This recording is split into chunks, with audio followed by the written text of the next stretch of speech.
Good morning my dear students. आज की इस क्लास में हम लोग क्लास 12th हिंदी 2024 के लिए सबसे महत्वपूर्ण 3 गद्यांश को देखेंगे। बेटा कितने गद्यांशों को देखेंगे? 3 गद्यांशों को देखेंगे। अगर आप ये 3 गद्यांशों को कर लेते हैं तो आपके पूरे के पूरे 10 नंबर बिल्कुल पक्के हो जाएंगे, क्योंकि आपको पता है कि एक गद्यांश दिया जाएगा जिसमें आपके 5 क्वेश्चन पूछे जाएंगे। प्रत्येक क्वेश्चन आपका 2 नंबर का होगा। कितने नंबर का होगा बेटा? 2 नंबर का, और टोटल 10 नंबर का ये आता है। तो आज की इस वीडियो में मैं आपको 3 महत्वपूर्ण गद्यांश बताने जा रहा हूं। इन्हीं 3 में से ही कोई ना कोई गद्यांश आपके पेपर में 22 फरवरी को देखने को मिलेगा। जिसमें से पहले अगर गद्यांश की हम बात करें, जो कि कुछ इस प्रकार से है कि अशोक का वृक्ष जितना भी मनोहर हो, जितना भी रहस्यमय हो, जितना भी अलंकारमय हो, परंतु है वह एक विशाल सामंत सभ्यता की परिकृष्ट रुचि का ही प्रतीक। बोला यह गया है कि जो अशोक का वृक्ष होता है वो कितना भी मनोहर यानी कि सुंदर हो, कितना ही रहस्यमय हो, कितना भी विचित्र तरीके से बना हो, अलंकारमय हो, परंतु यह जो अशोक का वृक्ष है ये एक सामंतवादी सभ्यता का परिकाष्ठा या प्रतीक है, जो साधारण प्रजा के परिश्रमों पर पली थी। जो किसके, सामंत प्रथा जो है वो किसके ऊपर पली बढ़ी थी बेटा? तो वो साधारण प्रजा के परिश्रम पे पली बढ़ी थी। इसके रक्त संसार कणों को खाकर बड़ी हुई थी, और जो इसके हमारे जो सामंत सभ्यता था, इसकी जो कण थे वो हमारे रक्त को, ये जो लोग प्रजा के परिश्रम के जो रक्त था उसी को खा करके ये फली फूली थी, बड़ी हुई थी, और लाखों करोड़ों की उपेक्षा से जो समृद्ध हुई थी, और लाखों करोड़ों लोगों की उपेक्षा करके इस सभ्यता को समृद्ध किया गया था। वे सामंत उखड़ गए, समाज डह गए, और दिनोत्सव की धूमधाम भी मिट गई। और आज के डेट में बताया जा रहा है कि वो जो सामंत प्रथा थी वो उखड़ चुकी है, समाज उस तरह के ढह गए हैं जहां सामंतवादी प्रथा फल फूल रही थी, और दिनोत्सव की धूमधाम भी मिट गई है, और जो उनका धूमधाम से उनका सेवा सत्कार होता था वो भी खत्म हो चुका है। तो ये आपका एक गद्यांश दिया गया है। अब देखिए इस गद्यांश को देख लीजिए, आपको कितनी बार आपसे बोर्ड ने इसको पूछा है। अब हम क्वेश्चनों की बात करें तो 5 क्वेश्चन पूछे जाएंगे। जैसे पहला क्वेश्चन है, उपरयुक्त गद्यांश के पाठ और लेखक का नाम लिखिए। मतलब ये जो गद्यांश आपको दिया गया है इसके पाठ का नाम लिखना है कि ये किस पाठ का गद्यांश है और इसके लेखक कौन है। तो इसके आपके 2 नंबर मिलेंगे। 2 नंबर आपको मिलेंगे रेखांकित अंश की व्याख्या करना है। ये जितने में के नीचे रेखा है इतने की आपको व्याख्या करना है, इतने की आपको क्या करना है बेटा? व्याख्या करना है। तो 2 नंबर आपको इसके मिलेंगे। इसके बाद आगे जो आपसे पूछा गया उसको देखते हैं। फिर आपसे बोला गया है सामंत सभ्यता की परिकृष्ट रुचि का प्रतीक कौन है। इसको जब अभी हम सॉल्व करेंगे देखेंगे। ये क्वेश्चन 2 बार लिखा है तो इसको काट दीजिए बेटा। अगला है, लाखों करोड़ों की उपेक्षा से कौन समृद्ध हुई थी, कौन उखड़ और डह गए। ये 5 क्वेश्चन इस तरह से हर एक गद्यांश में आपसे पूछे जाते हैं, और प्रत्येक क्वेश्चन आपके बेटा 2 मार्क्स का होता है। कितने मार्क्स का होता है बेटा? 2 मार्क्स का होता है। तो हम पहले क्वेश्चन से बात करते हैं बेटा। तो पहला क्वेश्चन बोला गया है कि उपरयुक्त गद्यांश के पाठ और लेखक का नाम लिखिए। उपरयुक्त ये जो गद्यांश है इसके पाठ का नाम लिखना है और लेखक का नाम लिखना। देखिए सब लोगों को पता है कि ये जो गद्यांश दिया गया है अशोक के वृक्ष, ये हमारी पाठ्य पुस्तक में एक चैप्टर है जिसका नाम है अशोक के फूल, जो कि डॉक्टर हजारी प्रसाद द्विवेदी जी द्वारा लिखा गया है, वहां से लिया गया है। तो देखिए जब भी आप संदर्भ लिखें तो उससे पहले आपको एक इस तरह से लिख देना है कि आप ये जो बात कर रहे हैं कहाँ से कहाँ तक कर रहे हैं। तो जो भी आपको गद्यांश दिया जाए उसके पहले के 2 अक्षर और लास्ट के 2 अक्षर को ले करके, जैसे यहाँ मिट गई, इनको ले करके इस तरह से आपको लिख देना है। पहले इसको संकेत कहते हैं कि हम यहाँ से यहाँ तक की बात करेंगे जो भी कहेंगे। तो संदर्भ की बात करें तो देखिए बेटा, प्रस्तुत गद्यांश हमारी पाठ्य पुस्तक के गद्य भाग में संकलित तथा हिंदी के सुविख्यात निबंधकार आचार्य हजारी प्रसाद द्विवेदी द्वारा लिखित अशोक के फूल नामक ललित निबंध से अवतरित है। यानी कि ये जो हमारा संदर्भ दिया गया, ये जो हमारा गद्यांश दिया गया है, ये हमारी गद्यांश की जो पाठ्य पुस्तक का गद्य भाग है उससे हमको अशोक के फूल नामक जो निबंध दिया गया है, जो कि है डॉक्टर हजारी प्रसाद द्विवेदी जी द्वारा लिखा गया, उनसे हमको दिया गया है। अगला क्वेश्चन कह रहा है बेटा कि रेखांकित अंश की व्याख्या करना है। तो रेखांकित अंश क्या है बेटा? जो साधारण प्रजा के परिश्रमों पर पली थी, उसके रक्त संसार कणों को खाकर बड़ी हुई थी, और लाखों करोड़ों की उपेक्षा से जो समृद्ध हुई थी। ये वे सामंत उखड़ गए, समाज डह गए, और दिनोत्सव की धूमधाम भी मिट गई। इसका आपको क्या करना है बेटा? ये रेखांकित अंश है, इसकी आपको व्याख्या करना है। तो देखिए इसकी व्याख्या कैसे होंगे, रेखांकित अंश की व्याख्या। तो देखिए अशोक का वृक्ष सदैव से, जो अशोक का वृक्ष है वो सदैव से उस सामंतवादी सभ्यता का प्रतीक माना जाता रहा है जो किसान मजदूर जैसे साधारण लोगों का शोषण करती रही है। कि बताया जा रहा है कि जो अशोक का वृक्ष है इसको हमेशा से हमने एक ऐसे सभ्यता का प्रतीक माना है जो हमेशा से किसान मजदूर शोषित वर्ग का शोषण करती रही है। यह वृक्ष जिस सामंत वर्ग का प्रतिनिधित्व करता है वह सदैव आम लोगों का खून चूसकर फलता फूलता रहा है। और यह वृक्ष जिन लोगों का प्रतिनिधित्व करता है यानी कि जिन लोगों का प्रतीक है वो लोग हमेशा से ही कमजोर दबे कुचले लोगों का, किसानों का, मजदूरों का शोषण करके खून चूस कर ही फलते फूलते रहे हैं। इस वर्ग की समृद्धि का कारण आम जनता का शोषण ही रही है। और इस वर्ग के समृद्धि, जो आपका सामंत वर्ग समृद्ध है इतना, इसका कारण यही रहा है कि इन्होंने आम जनता का शोषण बहुत ज़्यादा किया है। अगर आज समय बदल गया है, साधारण जन अब अपने अधिकारों के प्रति सचेत हो गए। तो अब जो है ऐसा नहीं है, जो सामंतवादी प्रथा है उसके प्रति जो शोषित वर्ग था वो जागरूक हुआ है और आज के डेट का समय पूरी तरह से बदल चुका है। साधारण से साधारण व्यक्ति भी अपने अधिकारों के प्रति सचेत है, अपने अधिकारों के प्रति क्या है बेटा, सचेत है। इसलिए सामंत वर्ग की बादशाहत अब समाप्त हो गई है। अतः अब जब से हमारा जो शोषित वर्ग था वो अपने अधिकारों के लिए सचेत हो गया, तब से सामंतवाद की, जो सामंत वर्ग की बादशाहत है वो समाप्त हो चुकी है। इनके द्वारा अपने आमोद प्रमोद और मौज मस्ती के लिए आयोजन किए जाने वाले मदनोत्सव जैसे पर्व की धूमधाम भी समाप्त हो गई है। और इनके द्वारा जो अपने अय्यासियों के लिए मदोत्सव किए जाते थे वो भी अब पूरी तरह से बंद हो चुके हैं। चलते हैं बेटा, अगला क्वेश्चन देखते हैं क्या कह रहा है।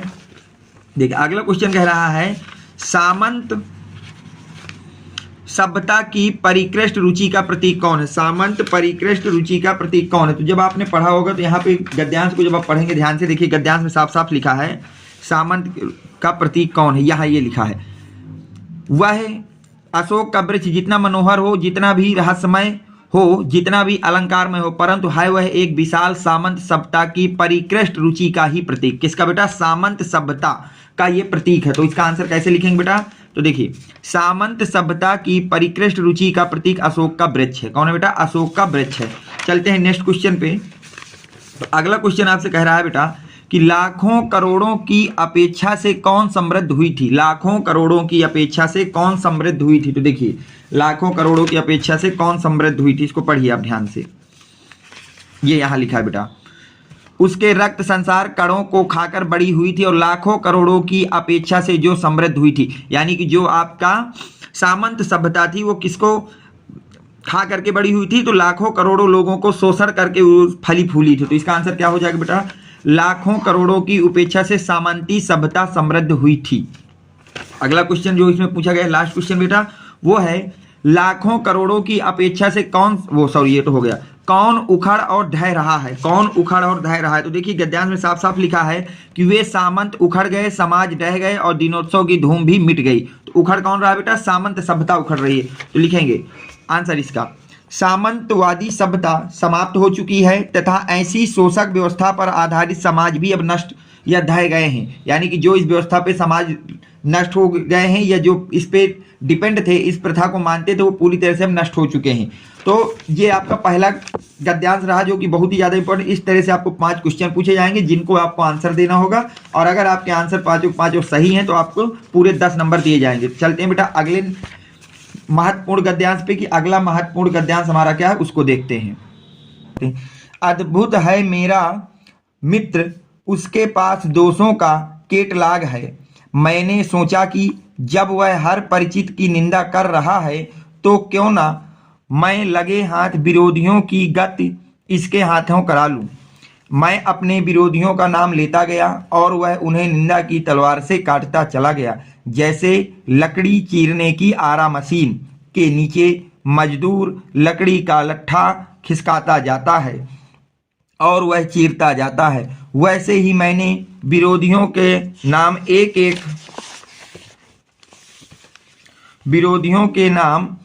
एक कर खिसकाए और वह उन्हें काटता गया। कैसा आनंद था दुश्मनों को रण क्षेत्र में एक के बाद एक कट कर गिरते हुए देखकर। योद्धा को ऐसा ही सुख होता होगा। ये आपको एक गद्यांश दिया गया है। ये में 5 क्वेश्चन पूछे जाएंगे कुछ इस तरह से। देखिए, जैसे पहला क्वेश्चन है उपर्युक्त गद्यांश के पाठ और लेखक का नाम लिखिए, यानी कि संदर्भ लिखना है। फिर है रेखांकित अंश की व्याख्या कीजिए। ये जो रेखांकित अंश है, जितने के नीचे रेखा बनी है, इसका आपको व्याख्या करना है। अगला क्वेश्चन है लेखक ने किसका उदाहरण आरा मशीन से दिया है। लेखक ने अपने विरोधियों की गत किसके हाथों कराने का विचार किया। योद्धा को क्या देखकर निंदक के जैसा ही सुख प्राप्त होगा। तो देखिए, होता होगा। तो ये आपके 5 क्वेश्चन है, प्रत्येक क्वेश्चन 2 मार्क्स का है। अगर हम इस पर्टिकुलर गद्यांश की बात करें तो ये आपके बोर्ड में बेटा 2002 में, 8 में, 11 में, 13 में, 18 में और 22 में आपसे पूछा जा चुका है। तो हम एक एक गद्यांश की बात करेंगे और उसमें कैसे क्या लिखना है ये सब बातें करते हैं। सबसे पहला क्वेश्चन अगर हम पढ़ते हैं तो बोला जा रहा है प्रत्युष्ट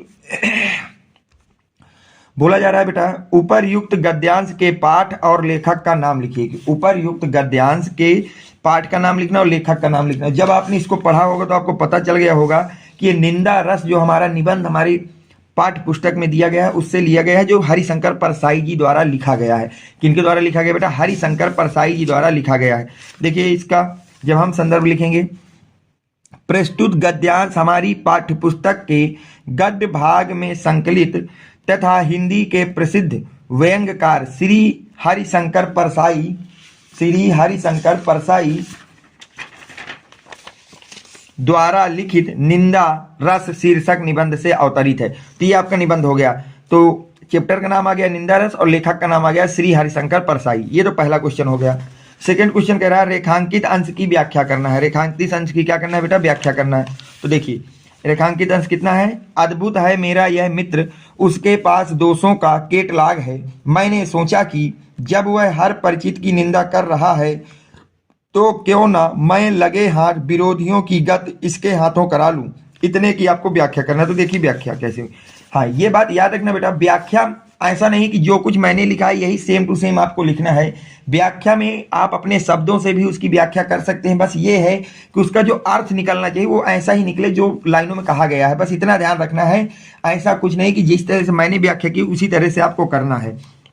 तो देखिए, लेखक श्री हरिशंकर परसाई जी का कहना है कि उनका निंदक मित्र बहुत ही अद्भुत और विचित्र है। यानी कि जो आपके लेखक हरिशंकर परसाई जी हैं वो कहते हैं कि जो मेरा निंदक रूपी मित्र है वो बहुत ही अद्भुत और विचित्र है।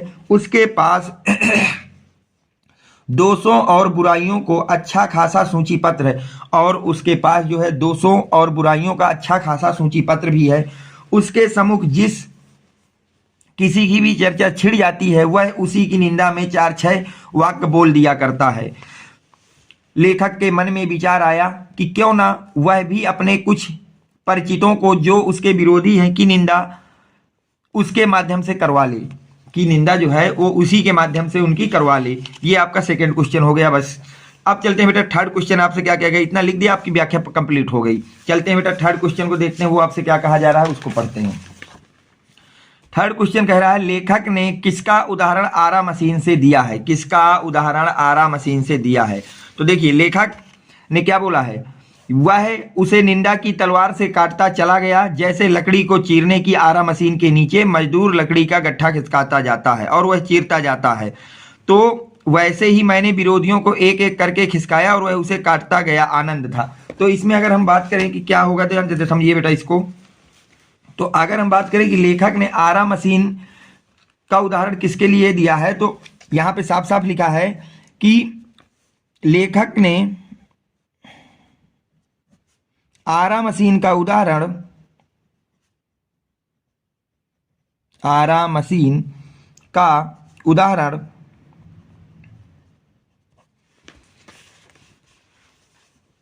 निंदा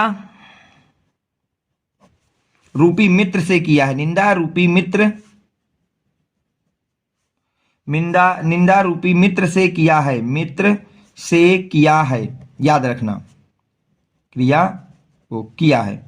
ठीक है, तो याद रखना बेटा, लेखक ने आरा मशीन का उदाहरण जो है वो किसके लिए यूज किया? निंदा रूपी मित्र के लिए। कि जिस प्रकार से लकड़ी आरा मशीन में जैसे ही जाती तो आरा मशीन उसको पूरी तरह से काट देती, उसी प्रकार से जब मैं अपने मित्र निंदा रूपी मित्र से अपने किसी शत्रु का नाम लेता हूं तो वह उसके विरुद्ध 2-4 चीजें बोल देता है। बस ये बोला गया। अगला क्वेश्चन देखिए क्या बोला गया है लेखक ने अपने विरोधियों की गत किसके हाथों कराने का विचार किया। तो अभी आपने जब पूरी लाइन पढ़ी तो इसमें साफ साफ होगा यहाँ पे ये लिखा है कि लेखक ने, अद्भुत है मेरा मित्र, मैंने सोचा कि जब वह हर परिचित की निंदा कर रहा है तो क्यों ना मैं लगे हाथ अपने विरोधियों की गत इसके हाथे करा दूं। तो लेखक ने अपने विरोधियों की गत निंदक मित्र के हाथों कराने का विचार किया था। किनके द्वारा बेटा? निंदक रूपी मित्र से कराने का विचार किया था। अगला जो क्वेश्चन होगा बेटा वो आपका क्या है उसको पढ़ लेते हैं। वो दिया गया बेटा, योद्धा को क्या देखकर निंदक के जैसे ही सुख प्राप्त होता है, कि जो योद्धा होता है उसे क्या देख करके जिस तरह से निंदक को सुख प्राप्त होता है वही सुख उसको भी प्राप्त होगा। तो यहां लिखा है, दुश्मनों को रण क्षेत्र में एक के बाद एक काटकर गिरते हुए देखकर योद्धा को निंदक जैसा ही सुख प्राप्त होता है, कि जिस प्रकार से दुश्मन रण क्षेत्र में जब वो कटता है या हारने लगता है तो योद्धा को वही सुख मिलता है जो किसी निंदक को किसी दूसरे की निंदा करके मिलता है। तो ये आपके क्वेश्चन हो गए। तो इतना अगर आप करते हैं तो ये 5 क्वेश्चन और उनके मैंने आंसर आपको करा दिए तो आपको पूरे 10 नंबर मिलेंगे। तो पहला मोस्ट इंपॉर्टेंट आपका गद्यांश हो गया जो कि आपको तैयार कर लेना है। अब हम चलते हैं नेक्स्ट गद्यांश में कि उसको किस तरह से आप तैयार करेंगे और वो क्या है उसकी भी बात कर लेते हैं। दूसरा गद्यांश जो आपका बहुत ही ज्यादा इंपॉर्टेंट वो है बेटा, भूमि का निर्माण देवों ने किया, वह अनंत काल से है, उनके भौतिक रूप, सौंदर्य और समृद्धि के प्रति सचेत होना हमारा आवश्यक कर्तव्य है। भूमि के पार्थिव स्वरूप के प्रति हम जितने अधिक जागरूक होंगे उतने ही हमारी राष्ट्रीयता बलवती हो सकेगी।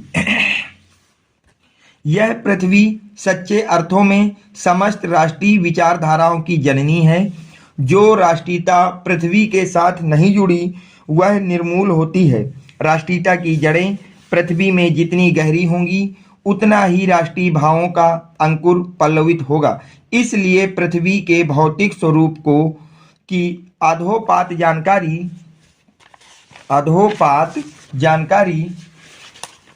प्राप्त करना, उसकी सुंदरता, उपयोगिता और महिमा की पहचानना आवश्यक धर्म है। तो ये आपको एक गद्यांश दिया गया। अब गद्यांश में क्वेश्चन कैसे पूछे जाएंगे इनकी बात कर लेते हैं। तो देखिए जैसे क्वेश्चन दिया है, उपरयुक्त गद्यांश के पाठ और लेखक का नाम लिखना होगा, पहला क्वेश्चन।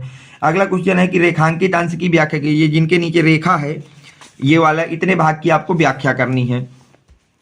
राष्ट्रभूमि के प्रति हमारा आवश्यक कर्तव्य क्या है, ये क्वेश्चन एक है। किस प्रकार की राष्ट्रीयता को लेखक ने निर्मूल कहा है, कि लेखक ने किस प्रकार की राष्ट्रीयता को निर्मूल बताया है। यह पृथ्वी सच्चे अर्थों में क्या है, ये क्वेश्चन है। तो ये कब कब आपके बोर्ड में पूछा गया बेटा? 2008 में, 13 में, 18 में, 19 में, 22 में और 23 में ये गद्यांश आपके बोर्ड की तरफ से आपसे पूछा जा चुका है। तो इसको हम लोग देखते हैं एक एक क्वेश्चन को। सबसे पहला क्वेश्चन आपसे बोला जा रहा है कि उपर्युक्त गद्यांश के पाठ और लेखक का नाम लिखिए। तो जब आपने इस गद्यांश को पढ़ा होगा तो आपको पता चला होगा बेटा कि ये जो हमारी गद्य की बुक है उसमें डॉक्टर वासुदेव शरण अग्रवाल के द्वारा जो लिखा राष्ट्र का स्वरूप निबंध है, राष्ट्र का स्वरूप एक चैप्टर का नाम होगा जो कि निबंध है, डॉक्टर वासुदेव शरण अग्रवाल के द्वारा उनके निबंध से लिया गया है। तो देखिए इसका जब हम संदर्भ लिखेंगे तो किस तरह, सबसे पहले आपको काम क्या करना है कि जो पहला शब्द है भूमि और जो आखिरी शब्द है इसके लिए एक संकेत बनाना, धर्म है। तो सबसे पहले हमने लिखा भूमि का निर्माण डॉट डॉट डॉट डॉट धर्म है। पहला क्वेश्चन आपका अगर हम बात करें तो पहला क्वेश्चन आपसे कह रहा है कि उपर्युक्त गद्यांश के पाठ और लेखक का नाम लिखिए। तो देखिए संदर्भ में, प्रस्तुत गद्यांश हमारी पाठ्य पुस्तक के गद्य भाग में संकलित एवं भारतीय संस्कृत के अध्येता डॉक्टर वासुदेव शरण अग्रवाल द्वारा लिखित राष्ट्र का स्वरूप शीर्षक निबंध से अवतरित है। ये जो हमारा गद्यांश दिया गया है ये डॉक्टर वासुदेव शरण अग्रवाल के द्वारा लिखी गई जो राष्ट्र का निर्माण शीर्षक का निबंध है उससे लिया गया है। सेकंड क्वेश्चन आपसे बोला गया है बेटा कि रेखांकित अंश की व्याख्या कीजिए, कि जो रेखांकित अंश है उसकी आपको व्याख्या करना है, उसकी आपको क्या करना है बेटा? व्याख्या करना है। तो देखिए रेखांकित अंश, जो राष्ट्रीयता पृथ्वी के साथ नहीं जुड़ी वह निर्मूल होती है। राष्ट्रीयता की जड़ें पृथ्वी में जितनी गहरी होंगी उतना ही राष्ट्रीय भावों का अंकुर पल्लवित होगा। इसलिए पृथ्वी के भौतिक स्वरूप की अधोपात जानकारी प्राप्त करना, उसकी सुंदरता, उपयोगिता और महिमा को पहचानना आवश्यक धर्म है। इसकी आपको व्याख्या करना है बेटा। तो देखिए जब आप इसकी व्याख्या करेंगे तो किस प्रकार से होगी। आप हेडिंग डालेंगे रेखांकित अंश की व्याख्या। तो देखिए, डॉक्टर वासुदेव शरण अग्रवाल के अनुसार राष्ट्रीयता और पृथ्वी का संबंध अटूट आधार जितना अधिक मजबूत होगा उतना ही अधिक राष्ट्रीय भावनाओं का विकास भी संभव होगा। जिस राष्ट्रीयता का संबंध पृथ्वी के साथ नहीं होगा वह राष्ट्रीयता निराधार होती है। इस दृष्टि से प्रत्येक का वह परम आवश्यक कर्तव्य एवं धर्म है कि वह पृथ्वी के भौतिक स्वरूप से पूरी तरह से परिचित रहे, साथ ही उसके सौंदर्य, उपयोगिता एवं महत्व का भी अधिकाधिक जानकारी रखे। तो ये आपका संदर्भ सहित व्याख्या हो गई। तीसरा क्वेश्चन बोला गया है कि राष्ट्र भूमि के प्रति हमारा आवश्यक कर्तव्य क्या है। तो यहाँ पे हमारे साफ साफ लिखा है आवश्यक कर्तव्य क्या है।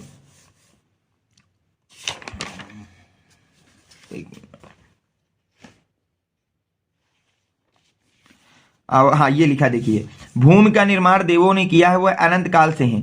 तो हमारा कर्तव्य क्या है कि उसके भौतिक रूप, सौंदर्य और समृद्धि के प्रति सचेत होना हमारा आवश्यक कर्तव्य है। ये आपका आंसर इसी में लिखा है, तो इसको हम लिख देंगे कि राष्ट्र भूमि के प्रति हमारा आवश्यक कर्तव्य है यह है कि हम अपनी इस भूमि के रूप में, सुंदरता और समृद्धि के प्रति सचेत रहें और किसी भी दशा में इस भूमि के रूप और सौंदर्य आदि को विकृत या खराब ना होने दे।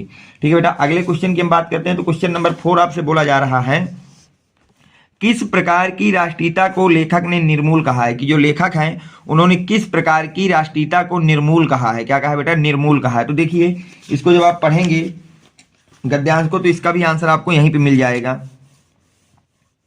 हाँ, ये देखिए, जो राष्ट्रीयता पृथ्वी के साथ नहीं जुड़ी वह निर्मूल होती है। जो राष्ट्रीयता पृथ्वी के साथ नहीं जुड़ी वो क्या होती है, निर्मूल होती है। तो इसका आंसर आप क्या लिखेंगे बेटा, ध्यान से पढ़िए। लेखक के अनुसार जो राष्ट्रीयता पृथ्वी के साथ नहीं जुड़ी होती वह निर्मूल होती है। लास्ट क्वेश्चन की बात करते हैं बेटा, यह पृथ्वी सच्चे अर्थों में क्या है। यह पृथ्वी सच्चे अर्थों में क्या है, आपसे ये पूछा जा रहा है। तो देखिए, इसका आंसर आप कैसे लिखेंगे, यह पृथ्वी सच्चे अर्थों में क्या है।